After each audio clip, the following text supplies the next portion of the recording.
پانی کے ذخیرے اور زیر تعمیر گھر کے درمیان فاصلہ اتنا زیادہ ہے کہ علی سارا دن کام کر کے صرف 16 ڈول پانی ہی لا سکتے ہیں۔ انہیں ہر ڈول پانی کے بدلے میں 1 کھجور مزدوری ملتی ہے۔ اس طرح علی کو روزانہ 16 کھجوریں مزدوری میں ملتی ہیں۔ وہ 8 کھجوریں خود رکھتے اور 8 رسول اللہ صلی اللہ علیہ وآلہ وسلم کو پیش کر دیتے ہیں۔ ایک مدت سے ایسا ہی ہو رہا ہے۔ رسول اللہ صلی اللہ علیہ وآلہ وسلم 53 اور علی 24 سال کی عمر میں 8 کھجوروں پر گزارا کرتے ہیں۔ رسول اللہ صلی اللہ علیہ وآلہ وسلم کی تعلیمات کی وجہ سے عمر بن خطاب جیسا شخص بھی مسجد کی تعمیر کے لیے مزدوروں کی طرح کام کر رہا ہے۔ قبول اسلام سے پہلے عمر ایسا کام کبھی نہ کرتے، چاہے انہیں اس کے بدلے میں بڑی سی بڑی دولت دی جاتی۔ عبداللہ بن عمر سے روایت ہے، رسول اللہ صلی اللہ علیہ وآلہ وسلم نے تعمیر کی تو مسجد نبوی کچی اینٹوں سے، اس کے ستون کھجور کے تنوں سے، چھت کھجور کے پتوں اور شاخوں سے بنائی گئی۔ مسجد کی تعمیر میں 7 مہینے لگے۔ مسجد کی لمبائی 35 میٹر اور چوڑائی 30 میٹر رکھی گئی۔ مسجد کے ساتھ ہی رسول اللہ صلی اللہ علیہ وآلہ وسلم کے لیے ایک حجرہ مشرق میں بنایا گیا۔ اب رسول اللہ صلی اللہ علیہ وآلہ وسلم سیدہ سودا کے ساتھ مسجد کے برابر میں بنائے گئے حجرے میں رہنے لگے ہیں۔ رسول اللہ صلی اللہ علیہ وآلہ وسلم 7 مہینے خالد بن زید کے گھر پر رہے۔ اس دوران خالد اور ان کے خاندان نے رسول اللہ صلی اللہ علیہ وآلہ وسلم کے آرام اور سکون کا مکمل خیال رکھا ہے۔ تاریخ اس خوش قسمت انسان کو ابو ایوب انصاری کے نام سے جانتی ہے۔ رسول اللہ صلی اللہ علیہ وآلہ وسلم کی تعمیر کردہ مسجد کا رقبہ 1050 مربع میٹر ہے۔ پاکستان میں استعمال ہونے والے پیمانے کے مطابق یہ جگہ تقریباً 50 مرلے یعنی 2.5 کنال بنتی ہے۔ یہ جگہ 11,172 مربع فٹ ہے۔ اس طرح مسجد میں 28 صفیں ہیں۔ اس مسجد میں نمازیوں کی گنجائش 1372 ہے۔ مسجد کا زیادہ حصہ صحن کی صورت میں کھلا ہے۔ مسجد میں سخت سردی اور سخت گرمی سے بچنے کا کوئی انتظام نہیں ہے۔ مسجد کے ہال میں جانے کے لیے دروازے نہیں ہیں۔ مسجد میں داخل ہونے کے 3 دروازے ہیں۔ نمبر 1 باب الرحمہ، نمبر 2 باب جبریل، نمبر 3 باب النساء۔ اس وقت مسجد میں محراب نہیں ہے۔ رسول اللہ صلی اللہ علیہ وآلہ وسلم نے کہا، جس نے میرے وصال کے بعد میری قبر کی زیارت کی گویا اس نے میری زیارت کی۔ مسجد کا صحن کچا ہے، جس وجہ سے بارش ہونے کی صورت میں کیچڑ اور پھسلن ہو جاتی ہے۔ اسے بچنے کے لیے مسجد کے صحن میں چھوٹے گول پتھر ڈال دیے گئے ہیں۔ مسجد نبوی کی تعمیر مکمل ہو گئی ہے۔ اب رسول اللہ صلی اللہ علیہ وآلہ وسلم مسجد نبوی میں پہلا خطبہ دے رہے ہیں۔ تمام تعریفیں اللہ کے لیے ہیں، میں اسی کی تعریف کرتا اور اسی سے مدد چاہتا ہوں۔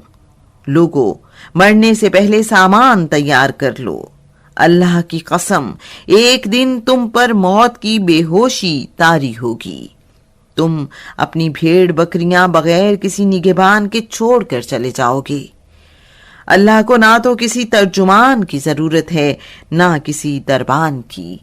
اللہ تم سے پوچھے گا، کیا تمہارے پاس میرا رسول نہیں آیا تھا جس نے تمہیں میرا پیغام پہنچایا ہو؟ کیا میں نے تمہیں مال و دولت نہیں دیے تھے؟ اب تم بتاؤ کہ تم نے اپنے فائدے کے لیے کیا کیا؟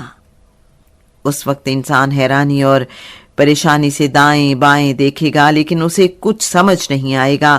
جب انسان اپنے سامنے دیکھے گا تو اسے دوزخ کی آگ نظر آئے گی۔ تم لوگ یہ بات جان لو کہ جو شخص آگ سے بچنا چاہتا ہے، اس کے پاس کھجور کا ٹکڑا دینے کی طاقت ہے تو وہ اللہ کی راہ میں دے کر اپنے آپ کو آگ سے بچا لے۔ اگر کوئی یہ طاقت بھی نہیں رکھتا تو لوگوں کو اچھی یعنی نیکی کی بات بتا کر ہی اپنے آپ کو محفوظ کر لے۔ اللہ نے ایک نیکی کا بدلہ 10 گنا سے 700 گنا رکھا ہے۔ مدینہ منورہ کے شروع کے دنوں میں مسجد میں کوئی ممبر نہیں ہے۔ رسول اللہ صلی اللہ علیہ وآلہ وسلم کھجور کے خشک تنے کے ساتھ سہارا لگا کر کھڑے ہوتے اور خطبہ دیتے ہیں۔ رسول اللہ صلی اللہ علیہ وآلہ وسلم کے پاس ایک انصاری عورت آ کر کہہ رہی ہے، اللہ کے رسول، میرا بیٹا ترکھان ہے، میں آپ کے لیے لکڑی کا ممبر بنوا دوں، اس سے آپ کو آسانی ہوگی۔ رسول اللہ صلی اللہ علیہ وآلہ وسلم فرماتے ہیں، جیسا تم چاہو۔ کچھ وقت کے بعد رسول اللہ صلی اللہ علیہ وآلہ وسلم کے لیے لکڑی کا ممبر تیار ہو گیا ہے۔ رسول اللہ صلی اللہ علیہ وآلہ وسلم ممبر پر بیٹھ کر خطبہ دے رہے ہیں کہ اچانک کھجور کے خشک تنے سے رونے کی آوازیں آنا شروع ہو گئی ہیں۔ رونے کی آواز ایسے ہے جیسے اونٹنی اپنا بچہ گم ہونے پر روتی ہے۔ رسول اللہ صلی اللہ علیہ وآلہ وسلم اس خشک تنے کو پیار کر رہے ہیں۔ خشک تنے کے رونے کی آواز بند ہو گئی ہے۔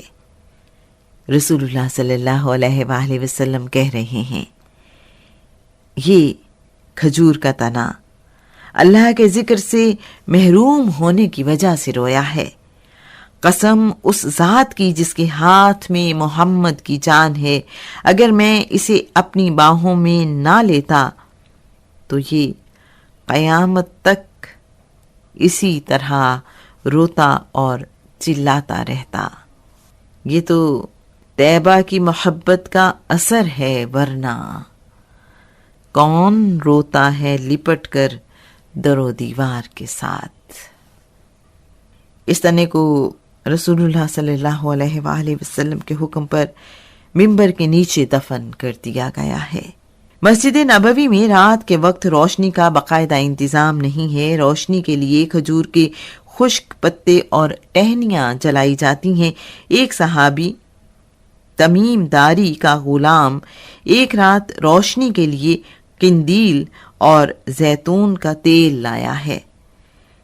اس نے قندیلیں روشن کر کے مسجد نبوی کے ستونوں کے ساتھ لٹکا دی ہیں۔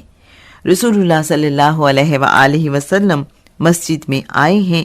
قندیلیں روشن دیکھ کر آپ صلی اللہ علیہ وآلہ وسلم پوچھ رہے ہیں، ہماری مسجد کو کس نے روشن کیا ہے؟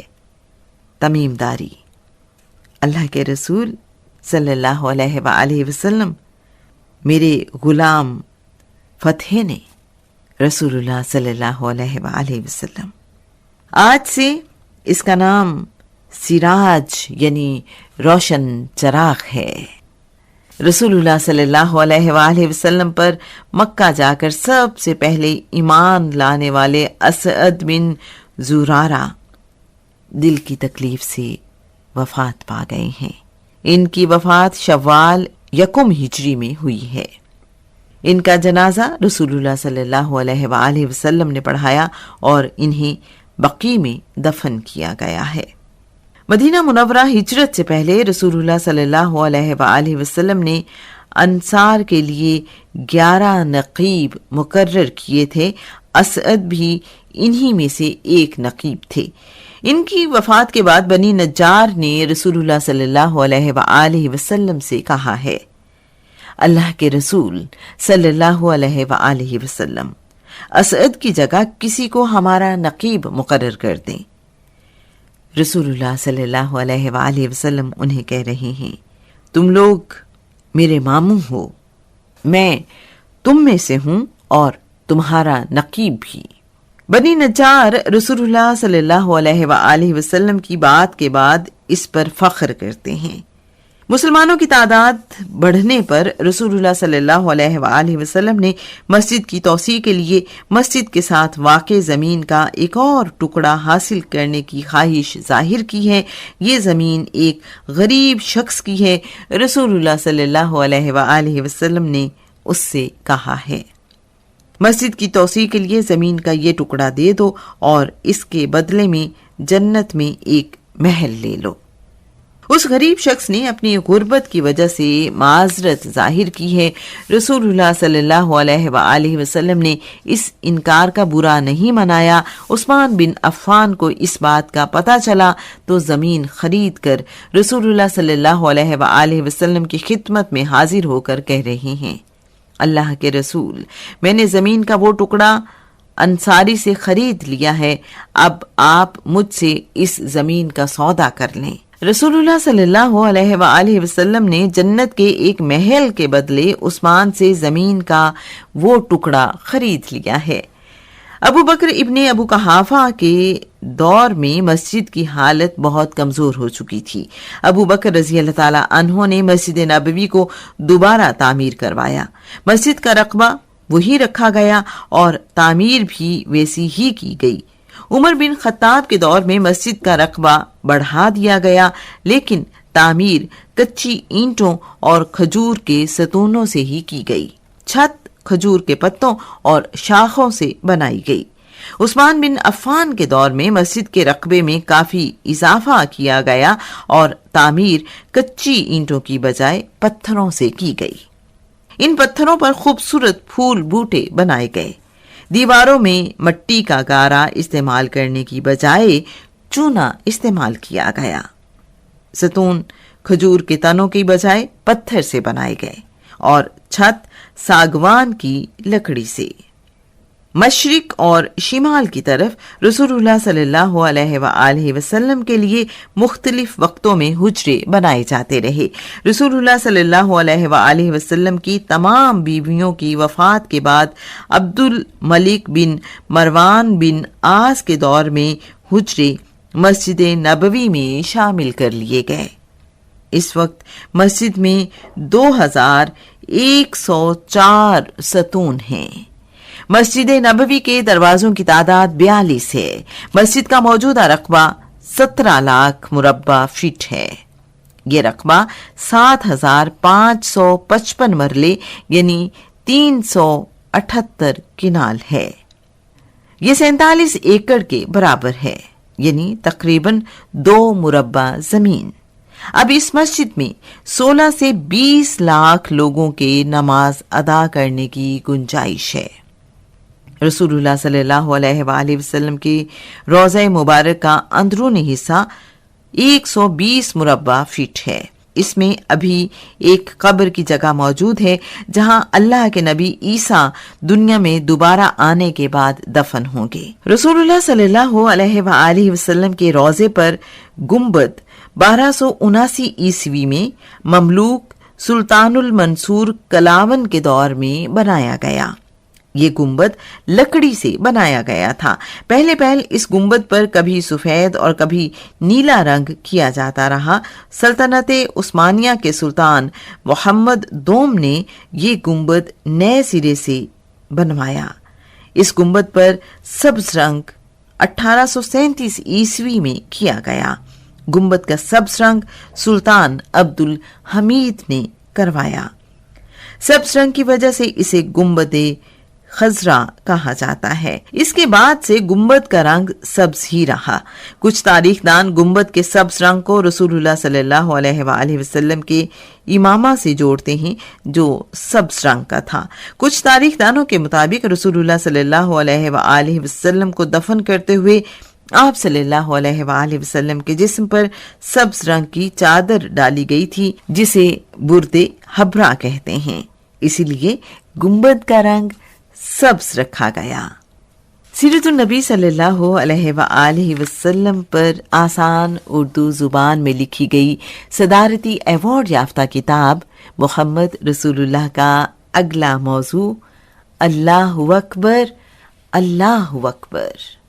سنتے رہیے سیرت النبی صلی اللہ علیہ وآلہ وسلم رخسانہ بشیر کی آواز میں۔